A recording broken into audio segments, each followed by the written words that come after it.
Profesa Maxwell wapi Felix Kunyaburu natuna kwenye tutukilinga mama tutukilinga mama usichunya kirilinga mama wendo maoda kirilinga mama zapo kundu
All right, ladies and gentlemen. All right, thank you so much. Thank you so much.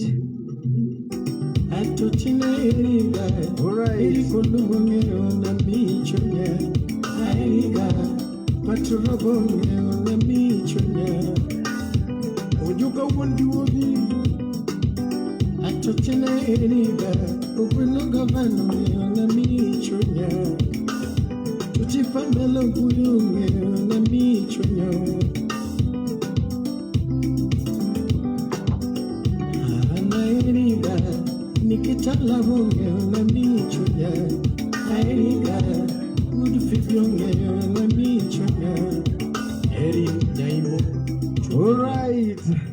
All right, ladies and gentlemen, thank you so much. Thank you so much. All right, ladies and gentlemen, welcome to the talk show live. My name is Simi Kenya, and of course, we have a great show lined up for you. You have been asking, when is this going to happen? And of course, we are here live from under the mango tree. Ladies and gentlemen, this is the talk show live. My name is Simi Kenya once again, and of course, my guest in studio tonight needs no introduction. As you all know, ladies and gentlemen, you've been asking, when are you bringing Profesa? When are you bringing Mheshimiwa? When are you bringing Orphan? Anatuambia mbona yeye ni mtu tatu kwa mtu moja. He's here with us, ladies and gentlemen. Give a round of applause from wherever you're watching to the amazing Professor Maxwell Ochieng Odongo. Karibu sana, Prof. Karibu sana. Nataka kuona vile hao watu wanakaribisha Prof. All right. Hey, so many people are already tuned in. Yeah, in your mic. Yeah, yes. All right. Karibu sana, ladies and gentlemen. Hey, leo hata ni Prof alifaa kunikaribisha hapa na ni mimi nimeintroduce kwa show. Any introduction? I hope it's fine. Yeah.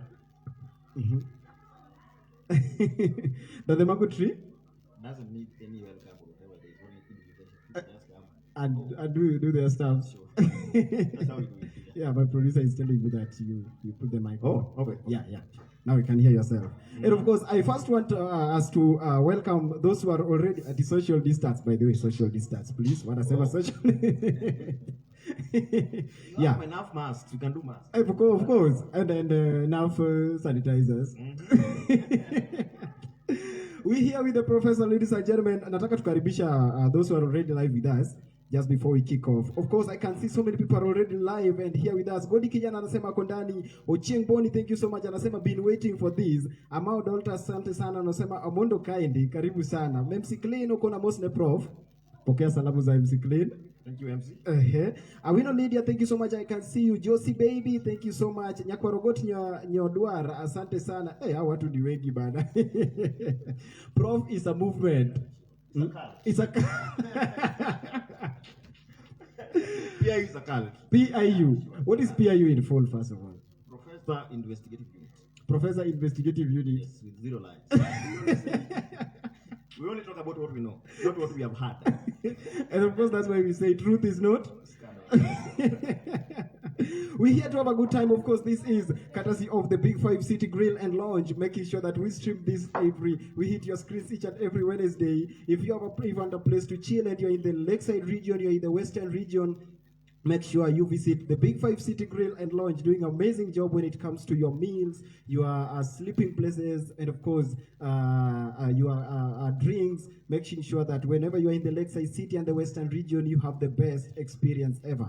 And of course, Milimani Properties, making sure that if you want a place, you want to build your residentials, you want to build your rentals, you want to build everywhere, make sure you contact Milimani Properties, doing amazing job when it comes to building plans, building proposals, and building materials, located at Barober in Ugenya constituency, courtesy of Honorable Frederick Okech. And of course, that courtesy of Honorable, ndio tuko na mheshimiwa pia leo. Mheshimiwa.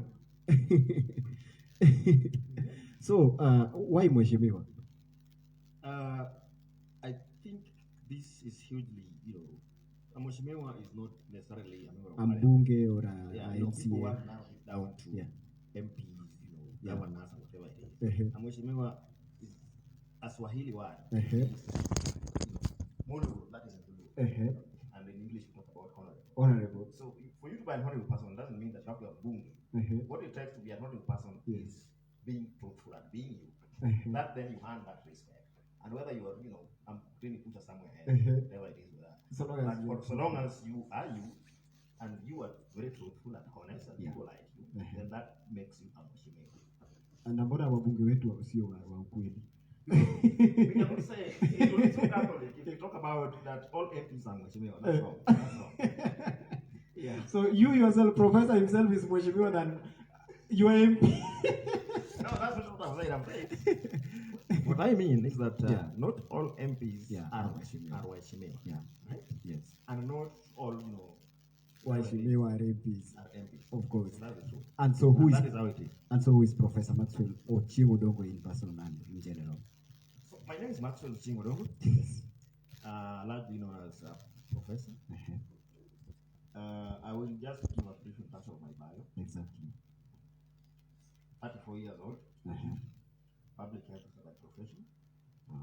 I work as a program manager. Yes.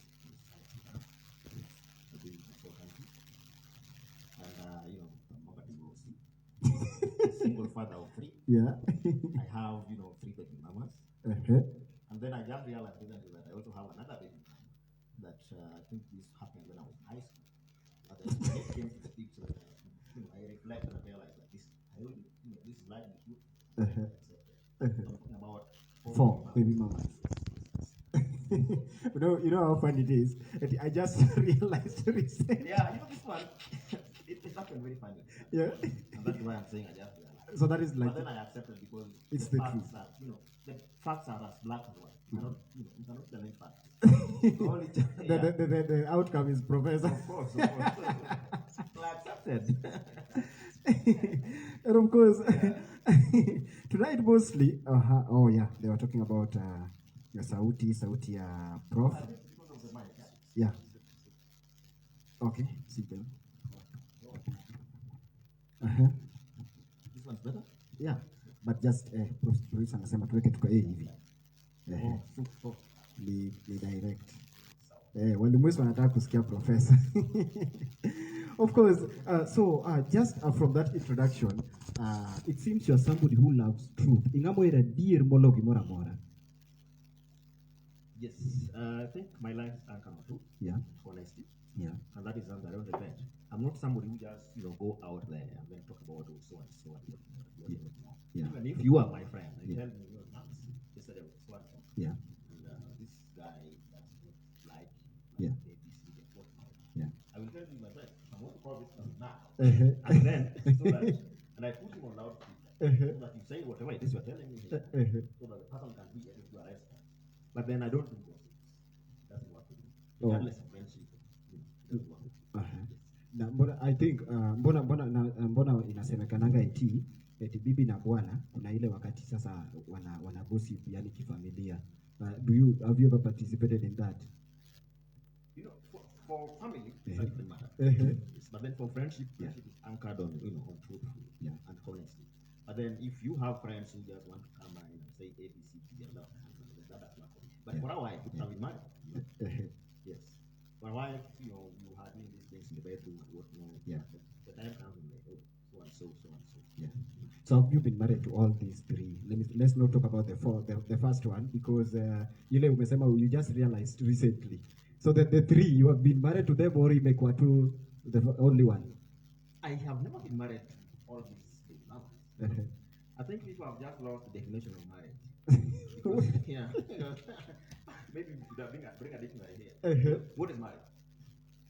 The only problem with people is that they think that because Maxwell thinks all the women that he dated or whatever it is that he's having them out there means that Max is a womanizer. But truth be told, I'm 34. No. And I've had women. Unfortunately, I've only had let me say 4. Yeah. And I know men out there who are probably in their 20s. Yes. And I've had hundreds of women. I've had 34, which is your age. Yeah. These people, they will not be young. Yeah. Because for them, they are simply as a car. They don't but say. Because Max has 4, this one is changing women like whatever it is. A 34-year-old man, having dated and married, let's talk about having engaged with 4 women in the past 34 years. Yeah. That is hugely responsible. Yeah, that is it. That's how it is. So, because Jomoko Paroganiane, all these women, how when you posting nini saa zingine bad things sometimes nini all these have been your women. Is it true or sometimes it's just jokes and fun? Many times when people say that, I just accept it because the last thing that we want to do in my life is to put a defense out there. And these defense that we put are largely imaginary because these so-called social media friends and whatnot, they are non-existent. You don't even know them. Yeah. You probably be addressing ghosts. So many times I don't really take my time to defend, myself, virtual friends. So I say yes, I did it, and that's it. But then if you narrow it down to the Maxwell itself, and you get to meet me and realize that I live here, with no woman. Yes, I have my son, and therefore, if I was supposed to be bringing these women, all these women, bringing ladies, I think even if I wanted to, then that when you are a family person, like I'm a father, there are things that you don't even do because you want it, but you do it because of the family. Yes, sure. And family does not mean a wife or whatever it is. The moment you become a father, that's the family, and that means there are things you do or you don't do, not because you want or don't want it, but because the family is a big factor. Yes. So how then would you today you have another woman, tomorrow another woman in the same house where there are children? That's wrong. That's wrong. Kuna wenye wanashangaa, huyu ni profesa. No, that's wrong. That's very wrong. But I have the capacity to rent hotels and have those women. But I have been here for the last 1 month. I have never, even stepped out to have a beer in a restaurant. Actually, I think the last time I was in a bar. That was Greenspan Mall cruise once in the last 1.5 months. Yes. Actually, you're not an out. So where do I get them? Sisi tulifika hapa aje.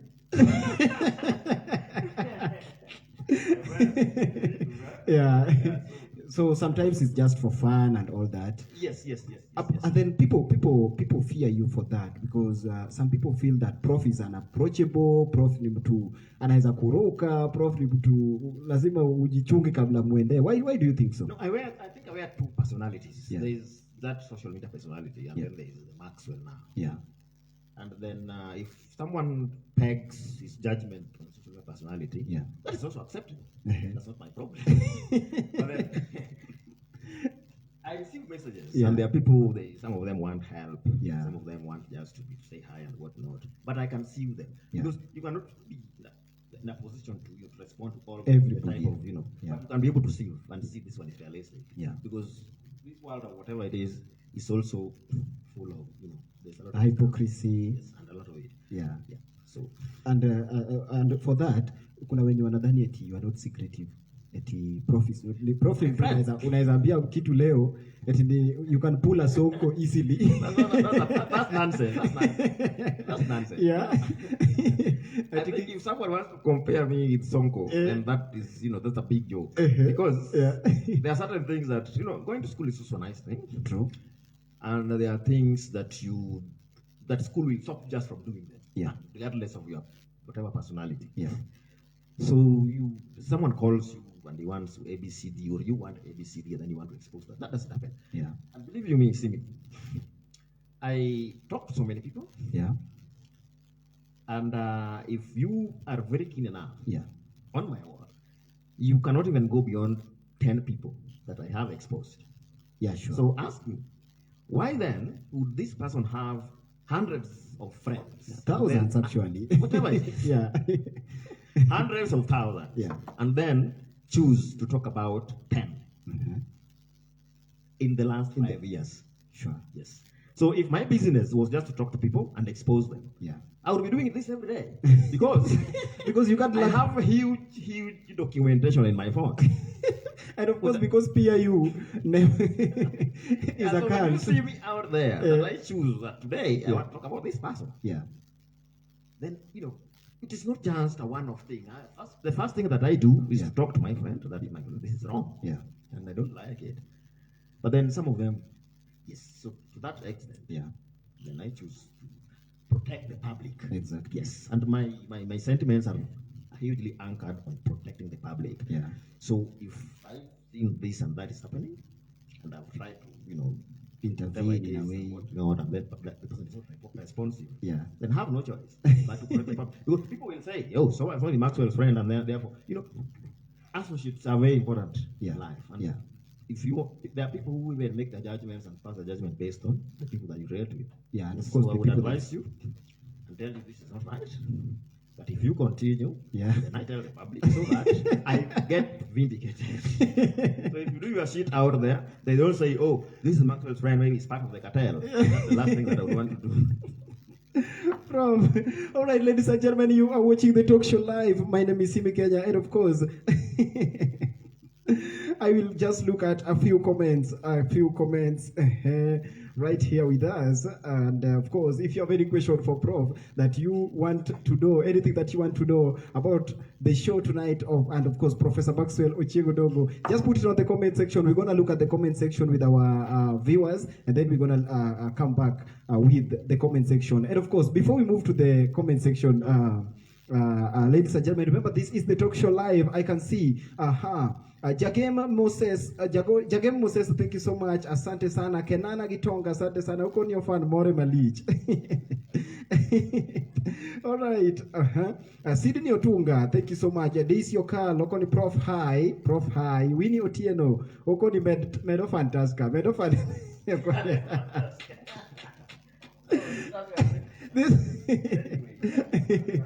Yeah, so, Prof, we have come through that, and we are now at a point where now the truth is not scandal thing, yeah? At what point did you just come out with the truth is not scandal? Mbona uliamua tu kusema truth is not scandal, at the same time watu wanaona ni kama ni scandal huwa una nini? I think according to the public, yeah, you know, whether it's my followers or whatever, people define scandal as lies, yeah, in quotes. So that was, you know, you are out for no good. Yeah. Maybe out of jealousy or whatever it is. But then, my definition of scandal is unsubstantiated facts. Okay. If you cannot substantiate your allegations or whatever it is claims, then that is scandal. But then if you go ahead and provide supporting, you know, evidence and whatnot, then that's not scandal. That is fact. That's the truth. So if you say that so and so stole my glass, and the glass was stolen, how is that scandalous? And you can prove that the glass was stolen. Of course. And therefore, I am going to give a very simple example. Just, I think it was a day, I think like yesterday or some few days ago. There's a friend of mine came to this house. We were in high school together, and they visited me. And then out of the blue, we're taking our task. Then, you know, we just mentioned it from nowhere. You know, just as Tony, our friend, you know, conned me, and I had to pay some money, and whatever it is that we were talking about did not suffice and did not, you know, succeed. That affected me, and I told how because this is our friend, he's a mutual friend. Okay? From high school. I saw you saying that. Even from high school to university. So that's someone I consider friend. Then I said, if this guy can do this to you, then no one is safe.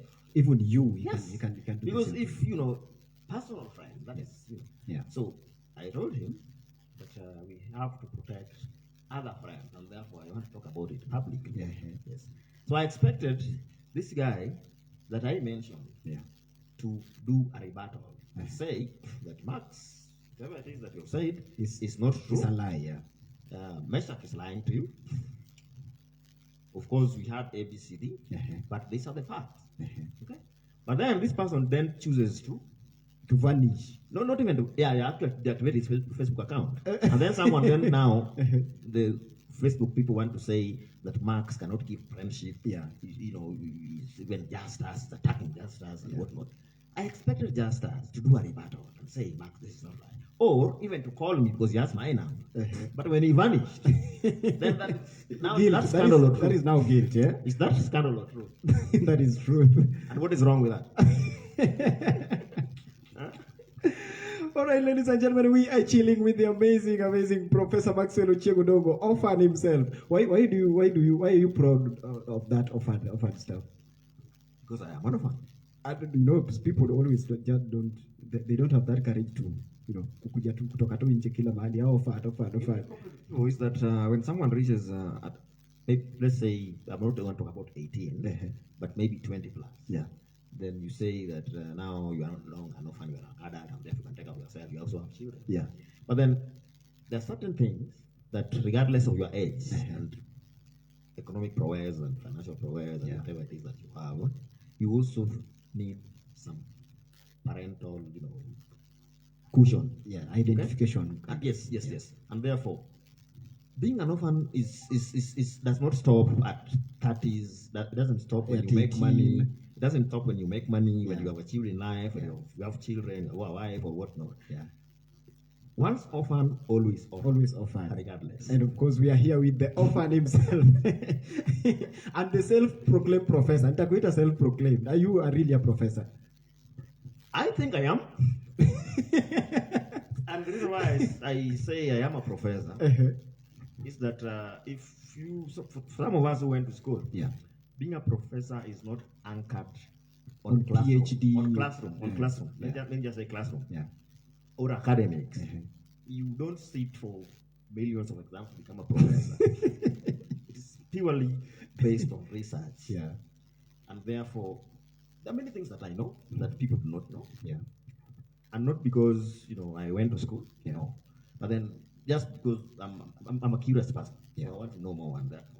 So when I engage people that maybe from a different faith, and I can be able to engage constructively, then that is a gift. And therefore, being a professor is not just pegged on academics. Ever heard of honorary degrees? Someone who is just probably a class 8 dropout of a first degree, and then the university invites you and they give you a honorary degree. That is a PhD. Okay? Yes. Why do they do that? Because you have gone through the, let me say, the system. No, not about the education. It's not about the education. I want to give an example.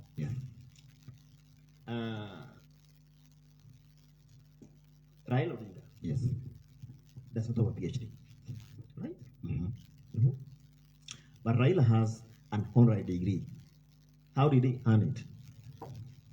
From the things he has. Okay. Kalure gigi kumosetimo. Yes. Momio and baba kawuno. Yes. So, I think your answer. It's answered actually. And of course, before we go to our before we go to the comment section, there is a question and there is a concern that has been there. And then before I take you to that other side of the show, there's a concern that has been there. Prof is a beta X. Ni ukweli ama uongo? Beta X. Beta X. Means, the problem that people think is that when you date me or when you marry me, and then we decide to let it go, then I become beta. That is nonsense. No.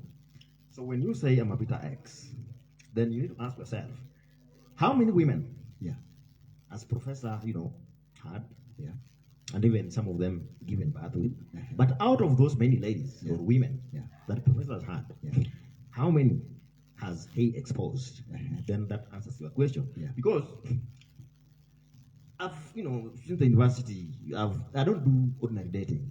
That does not work for me. I don't do casual sex. The moment that we do this thing of sharing a blanket, emotions are involved. True.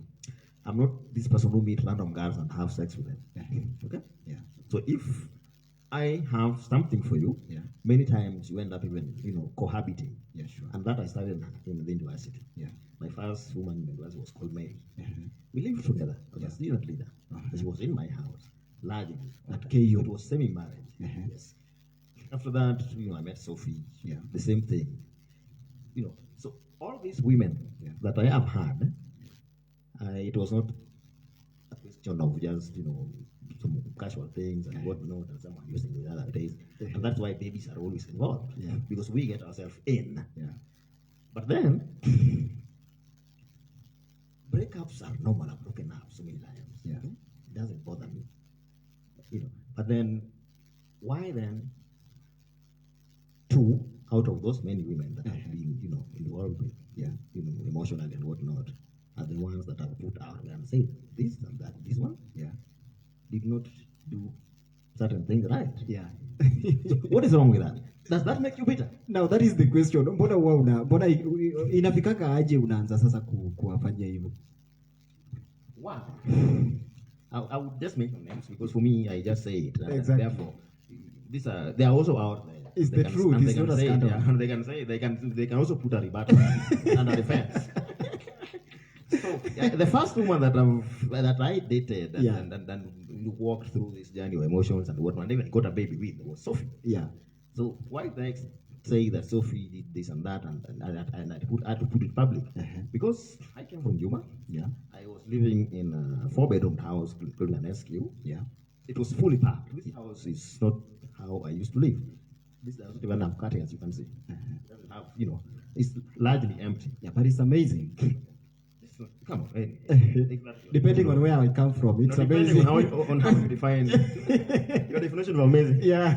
So, I came from Juba Yes. and found the house completely empty. Even the cockroaches were not there. Ulipata ni kama unatafuta nyumba.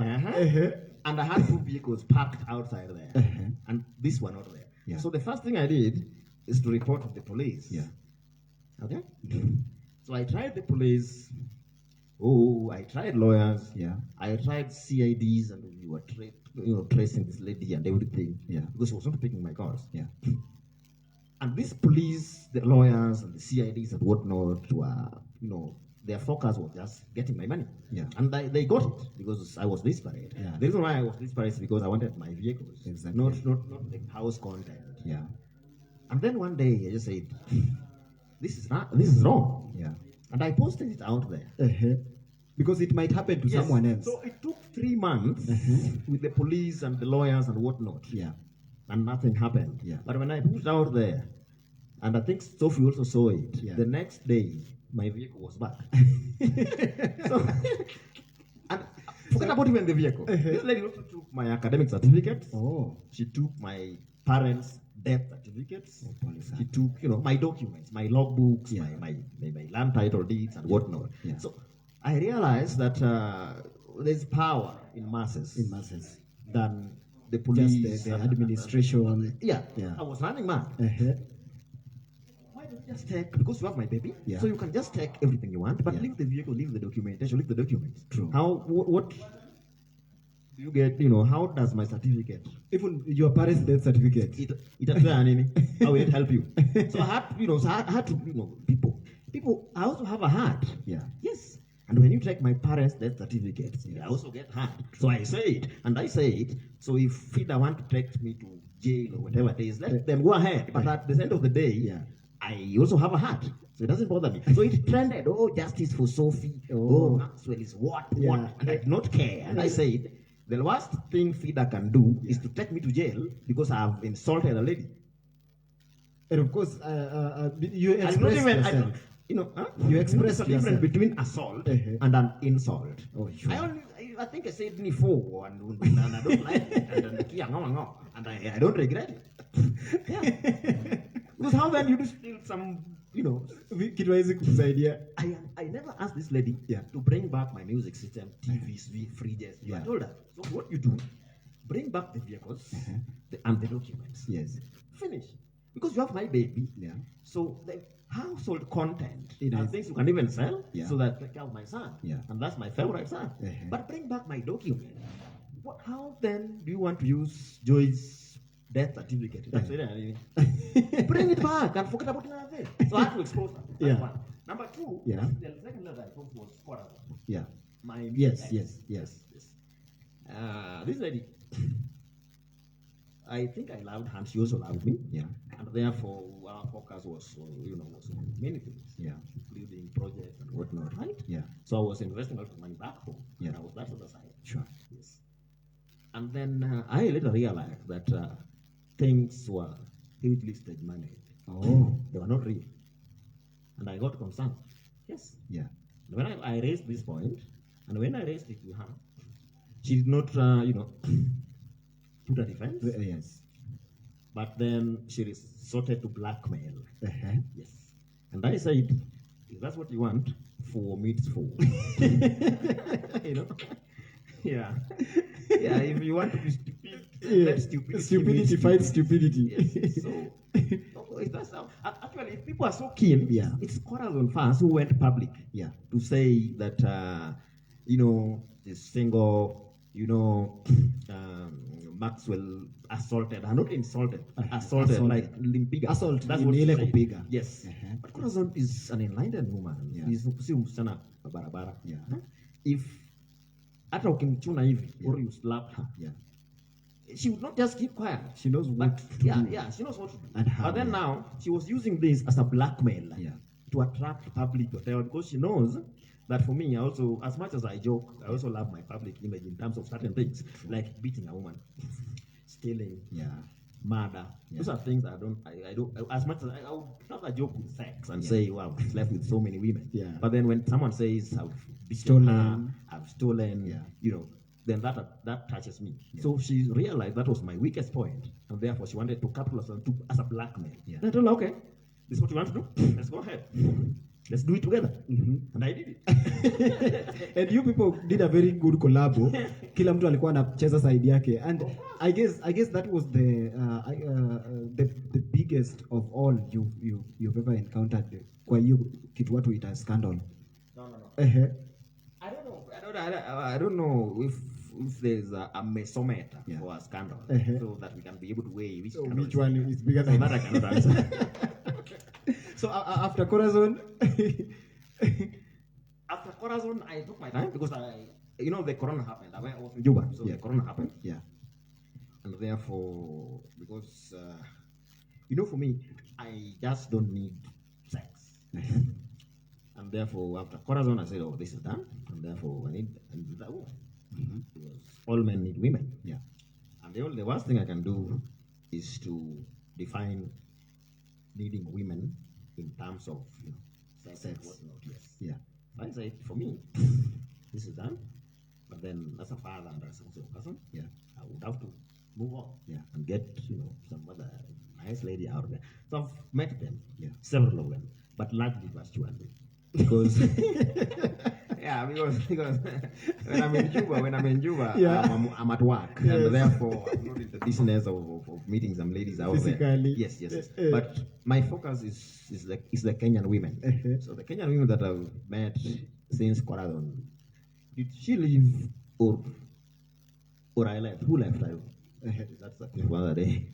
But then I've met several of them virtually. And for me, I can be able to smell the woman I want on phone. Just by speaking to a woman. Yes, 1, 2, 3, 4 times phone calls are going to be able to tell. Yes. So I did this with, I think 4 so far. And then the 5th one, I think, she's proved herself. So hii audition ilikuwa ya watu 5 lakini mmoja ndiye alipita. It's a whole year audition. It's not like it's not taking a 1 month to settle. Yeah. Let's take a zip. Let's take a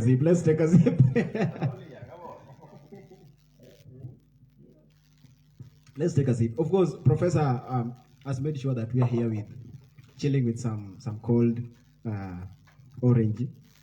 Of course. His is Tusker. Na nini Beth. This is a nice lady. Beth is a very nice lady. Very responsible and witty. And for me, I love intelligence. So I would sacrifice boobs and ass for brains. Sure. So Beth is intelligent. A woman that you can speak with and talk about, yes. So A, B, C, D. But then there are these some doobie women that you meet, and therefore their focus is just on the beauty. That does not work for me. So I was into Beth. And then I think there are a few mistakes that she also made, and it did not work the way I wanted, and the way she also wanted, and she realized it. And it's even Beth who apologized to me. And people think that Max and Beth and whatnot. Beth came back to her senses and said, Max, that was bad. And also told her everything that I did was largely emotional. Because how then did you do that? Yes. So because we are the best of friends today, I wouldn't want to talk about Beth now. So what's that we are the best friends today? Yake ilikuwa physical ama virtual? It was virtual. And like I told you, you don't need to meet somebody to know if she's intelligent. You don't need to meet them. No. You only need to meet somebody to confirm if they are beautiful. But you can but you can always know if somebody is intelligent. You don't need to meet somebody to know if they're intelligent. Yes. But you can always meet somebody to know if they're beautiful. Yes. So unajua in the next 50 years to come, kuna mtoto fulani atacheza na hiyo quote. As Professor Maxwell Odongo. And that is why I say that is it professorship, not pegged on academics. True. So I don't regret being a professor. Of course, ladies and gentlemen, you are watching the talk show live. My name is Simi Kenya, and of course, we are live from the mango tree, under the mango tree itself, live from Greenspan Estate in Nairobi. And of course, we are here with Professor Maxwell Ochieng Odongo himself. Orphan himself is here with us. And before I ask you about your friendship with Zako Pondo, let me ask you something about this dating. Tukiwind up hii story ya kudate, yeah? Have you ever umewahi katia dem akaogopa kuingia box yako eti juu ya vitu wanaona ama vitu wanasikia? Many times. And when I get into an inbox, and the first response is that mi nakuogopa, then you expose. Then it means that you have something that is bad, that you feel. If you tell me, if I get in your inbox, and the first return text is Max mina kuogopa, utani expose. Then it means you have something bad that you feel Maxwell is gonna expose. So that is how I judge you. And I pass my judgment. Because if you are a good person, we are all human. If you have nothing to we are all human. Then why would you fear having a Maxwell? If Max is gonna expose, he's gonna expose what? That's the question I asked them. So what am I gonna expose? So maybe she can send you the bad thing, and then when she refused to now produce the bad thing, you post it.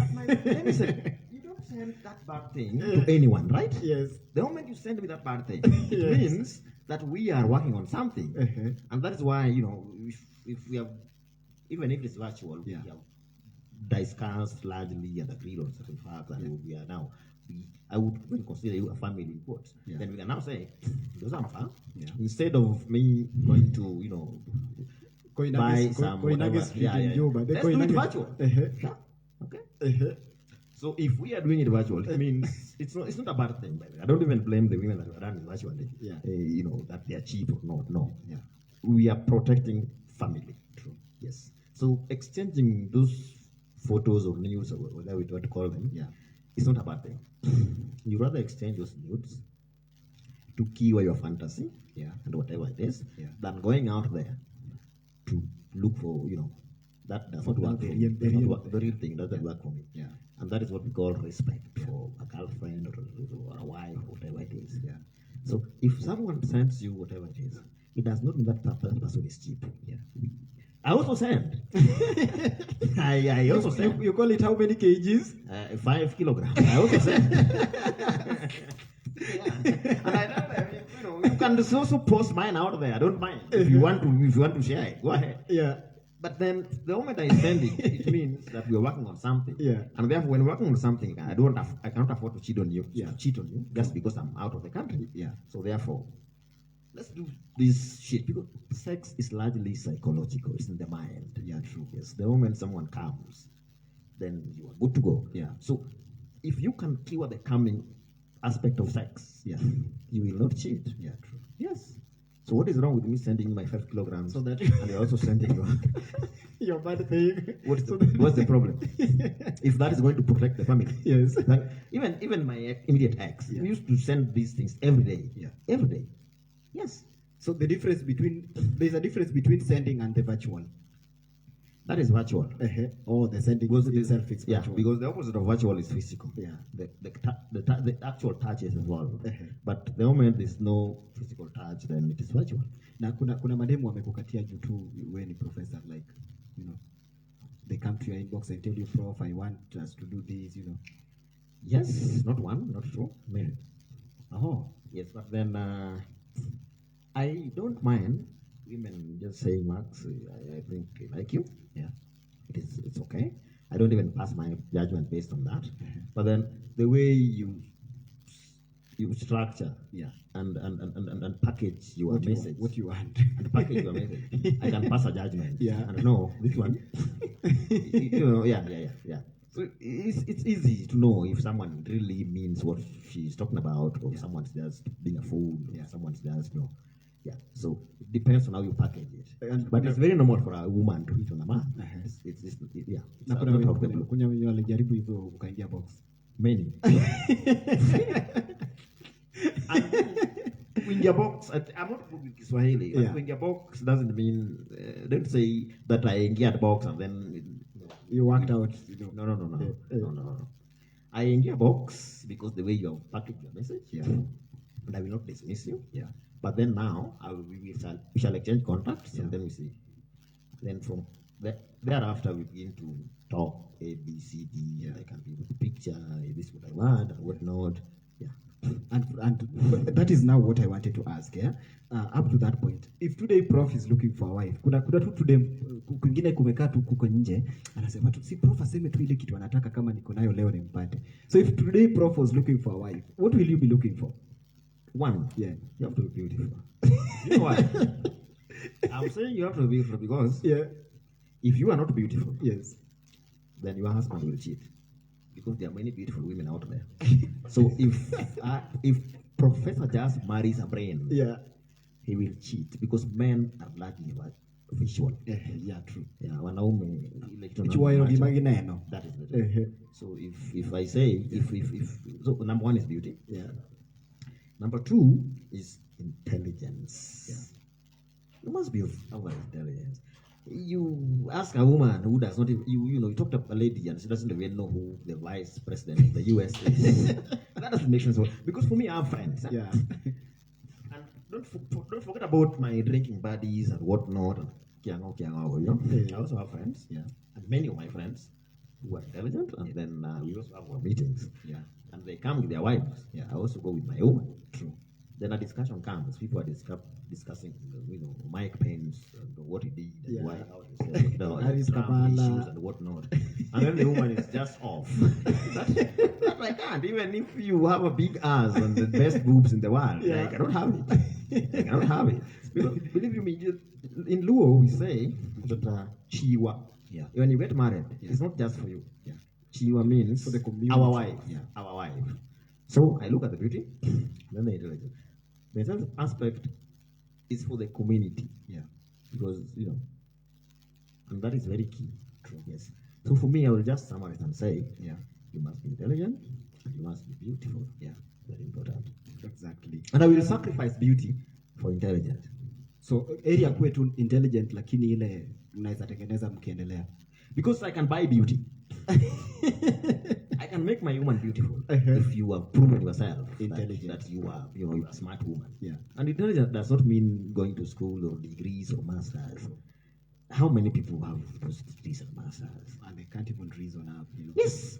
These days, it's an online world, and therefore, take your time. Don't just go to Facebook just to have fun or whatnot. Take your time also to just get, the news. Get yourself account of what's happening here and there. Yeah. That is important. True. Yeah. So, all right, ladies and gentlemen, remember you are watching the talk show live. My name is Simi Kenya. I want us to go to the comment section just to see what our people are saying about the show, and of course, the talk show live. Remember, this is the talk show live, and of course, my name is Simi Kenya, and we are here with Professor Maxwell Ochieng Odongo, live from under the mango tree. Why do you call it under the mango tree? I call it mango tree because I'm a good student of literature. I love literature. Yeah. And therefore, mango tree is symbolic. Yeah. Yes. Just symbolic. Because when things get tough, then the elders would call people under the mango tree. Yeah. So it is here the symbolic. So when someone comes here, I don't invite everyone to my house. So if I invite you, it means there's something important to discuss. So that is the mango tree. Even the elders of those days, they could not just call for a mango tree meeting any day, anytime when they want. Yeah. It had to be something, there must be a very concrete agenda for for calling the community under the mango tree. And of course, we are very grateful, by the way, the talk show team for this special invitation to come under the mango tree. Actually, this is the first live under the mango tree. Together nini alafu to zip, and then to kizip. Your friendship with Zakopondo, Zachariah. For me, yeah, friendship is I think I anchor my friendship on many things. Yeah. And the number one is honesty. True. And loyalty. Yeah. And fidelity. Fidelity. Yes. And that's what fidelity kwa mwanaume. Fidelity. Do you know what fidelity means? I think maybe I've lost the definition. I mean, you know the late Kajuan? He said, number one, you have to be loyal to the party. Number two, fidelity to the party. Yeah. People define fidelity and think about infidelity. Yes. So fidelity and loyalty. Loyalty does not mean that you worship someone and then you are just a yes man, or a mass manship person. Yeah. Oh, akisema hivi hey sawa. Hey, sawa. I don't buy that. Yeah. But then I don't like people who backbite. We are here today. Kesho. Yeah, sure. That is nonsense. Zakopondo, if he differs with you, he will put it out there. I also, if I differ with you, I'll put it out there. Yeah. But then there's no day that Zakopondo has gone somewhere to talk about Maxwell behind my back. True. There's a time we differed. Exactly. And he put it out there.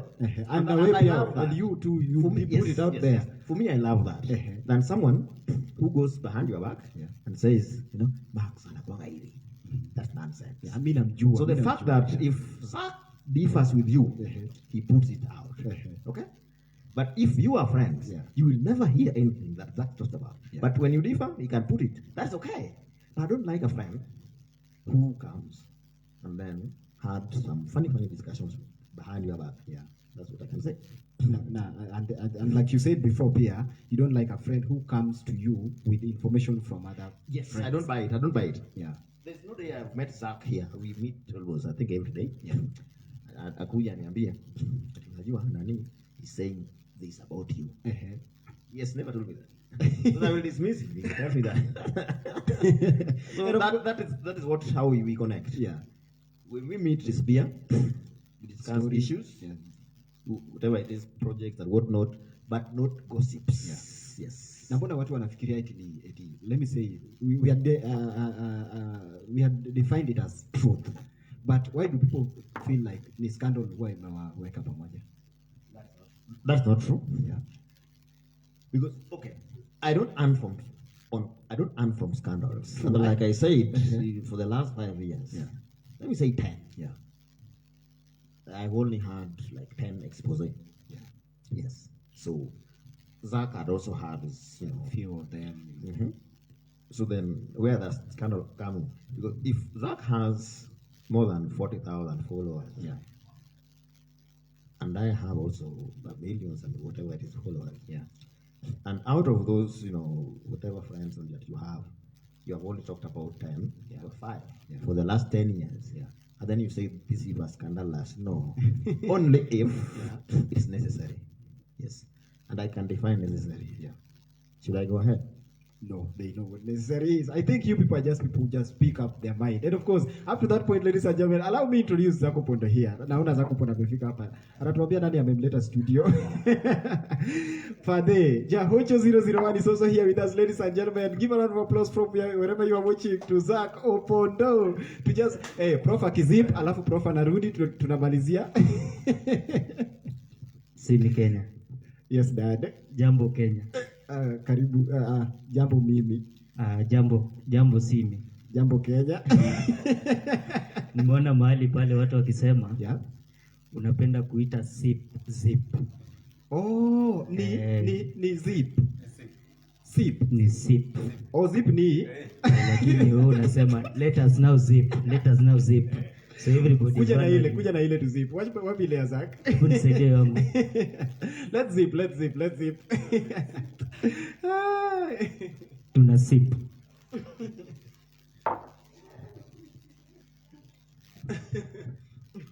Yes, sana. Yes. Karibu sana. Asante sana. Nani amekuleta studio? Unajua I didn't expect this. Profesa ni neighbor. Nilisikia mkicheka nikasema acha niingie nione nini inaendelea. Nini inafanyika ya neighbor? Mnaweza kuwa mnakula kuku hapa. Na mimi nakula omena hiyo side nyingine. So I said acha nifike hapa nione nini inaendelea. Yes. Karibu sana. Asante. So how can you define your friendship or let me say your closeness with your association with the prof? Okay. I think Professor ameiweka very clear akasema loyalty. True. And your story of backbite ama kuongelea mtu vibaya and being honest pia. Hiyo ndio imetuweka pamoja kabisa. And then our friendship na Professor ilianza kitambo sana. Sio leo. Kitambo sana. Sana, I think way back. How many years approximately? I think it's like 7 years. Na tulikutana tu Facebook page. Before even the scandal thing nini nilimjua kitambo sana. And so from then tukakuwa friends nini tukakosana hapo katikati ya wanawake wetu. Alikuwa na protect territory yake. Hata mimi na protect huku. Sasa unajua yenyewe the funny thing ule mwenye alikuwa na protect mwenye alikuwa napenda. Na hata mimi ule mlikuwa na protect mwenye nilikuwa napenda. Wote walituacha. Mkabaki sasa tukabaki kwa mataa. Walituacha hata walifanya kolabo yao dari nasikia zililipwa. Sasa unaona. We'll talk about that another day. We'll talk about so kenye vitunganisha sana niyo loyalty na honesty. Na friendship pia ni ile kuingiana tu. You just bond. So we've been friends. Nikienda kombo kidogo anakurudisha kwa laini, atanipigia. Leo unajua rafiki mzuri good friend ule will call you or she'll call you akwambia Zak mali unaenda si mzuri or whatever you are doing is not good. This and that. But mwenye naona kosa lako lakini hataki kurekebisha. Anakuambia tu uko sawa. Hata kama hajakwambia uko sawa but unapata naongelea kosa yako nje. Unaona? Anasema Zak lakini wewe naye akwambi but uko nje unasikia kispread. Ana spread malice. Nje kwa wachoko kacha. Wachoki kwa Marital lakini gore noma. Gore noma. Bro, I believe in friendship. Friendship ni chalma na marriage. Ya kubedi challenges. Ndisi temoko mambe achwanye, embe ndisi temoko chwanya. And we make it up. Aneno ka jomoko secha kupenjo moko no jikaeri. Aneno ka wantire gichi mang'eny. Hey, people are watching, man. Hey, hii leo umemaliza. Doli Nyar Obo Sadol, thank you so much. Oko ni meet Maratari. Masi Darel, thank you so much. Oko round you ndio alisema zip sio zip. Riti Nyar Pamela, thank you so much. I see you all. Eugene Mondi, mnazip nini? Daisy Okala, asante sana. Aneno hizi vitu ni mingi. Tutapitia tu. Nyar Masai, oko ni Zak inema ati Zak inemi wa migacha. Lakini surely. Leo tulikuwa na Profesa, sio Zak. Me too ni get crash. Zak ame get crash. Leti Vita anasema hey, thank you so much. Zak ameweza. Opala Jabat, thank you so ati apeja anaweza ko support BBI. BBI. Nyaka support. Nikichanta na nyati baba since 1992. One mono fight multi-party democracy. Ndalogo nyalo paro kwa kamkunji gi Orengo Nyatieng. Tiagas. Sasa unajua watu hawakuchua kuangi serious. Hii kitu ni serious. I'm very serious. So baba, be loyal to baba. Ever since. Ngichi ngoto wake up. Kutoka baba wachoni BBI. Nataka tumalizie prof akuje tumalize. Okay. And prof akikuja let us ni sip ama zip. Sip. Let us sip. And then wewe ndio utatupatia comments zingine hapo pili tukimalizia na prof. Okay, sawa. Tukimalizia prof kuja tu kaya katikati. Naona watu wamesema nimekuja kuvote kwa nyumba ya Profesa. Ni poa. Hapa saa zingine tuna board mpaka asubuhi. Oh. Hiyo si boarding, hiyo ni night school. Night school. So mwingine tena naona watu wanasema Zack ni blocker namba. Okay, kama namalizia hiyo story ya kublock. I don't just block people by the way. Sitaamka tu asubuhi niende kwa profile yako and then I block you. I don't do that. Na kineno ka blocki, there must be a reason. It's either ni birogi ujiwaje wall nage comments and whatever, or you insulted me, or you did something that hurt me. Ibiro post me comment gima ochwanya. Kineno ka post gimok mori, just pass. To avoid that blocking, because anka block I permanently block. The only person I can unblock ngat manyala unblock en mana girlfriend.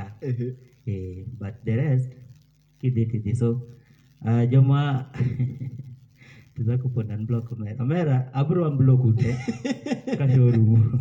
Okay, asante. Charlie said block jibage usiende lakini tukimalizia na prof. And of course, ladies and gentlemen, remember you are watching the talk show live. My name is Sivi Kenya, and of course I'm here with Profesa and Zako Pondo pia ametutembelea. I'm a Get Crash studio. And I told him to come to the studio na alisema he will be busy. So sijui mbona business yake imeisha mapema.